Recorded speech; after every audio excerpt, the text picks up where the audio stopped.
l'évolution des défenses de nos compétiteurs, l'émergence de puissances régionales, la possibilité de coordination entre adversaires et les risques liés à la prolifération, tout cela, après un examen minutieux, m'a conduit à cette conclusion: un rehaussement de notre arsenal est indispensable. Pour faire de nos centres de recherche, j'ai ordonné d'augmenter le nombre de têtes nucléaires de notre arsenal.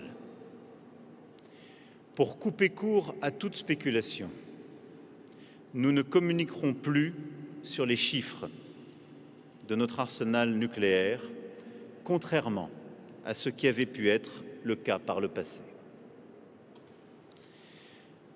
Pour être libre donc, il faut être craint.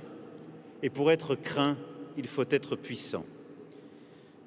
Cette augmentation de notre arsenal en témoigne, dans laquelle la Russie s'est placée vis-à-vis de la Chine. La France assumera donc toujours seule, en intégrant à sa réflexion les intérêts de nos alliés, le franchissement délibéré du seuil nucléaire. La dissuasion avancée est une démarche progressive. Elle offre la possibilité pour les partenaires de participer aux exercices de la dissuasion, tout d'abord. Cela pourra impliquer également du signalement, y compris au-delà de nos frontières strictes, ou la participation conventionnelle de forces alliées à nos activités nucléaires.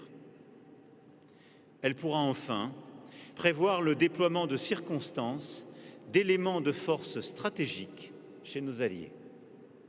À l'image de ce que nous avons mis en place avec le Royaume-Uni, l'Allemagne sera un partenaire clé de cet effort, naturellement, le plus ambitieux dans l'esprit du traité d'Aix-la-Chapelle. Les premières étapes de la coopération commenceront dès cette année et pourront inclure des visites de sites stratégiques et des exercices conjoints. Dès à présent,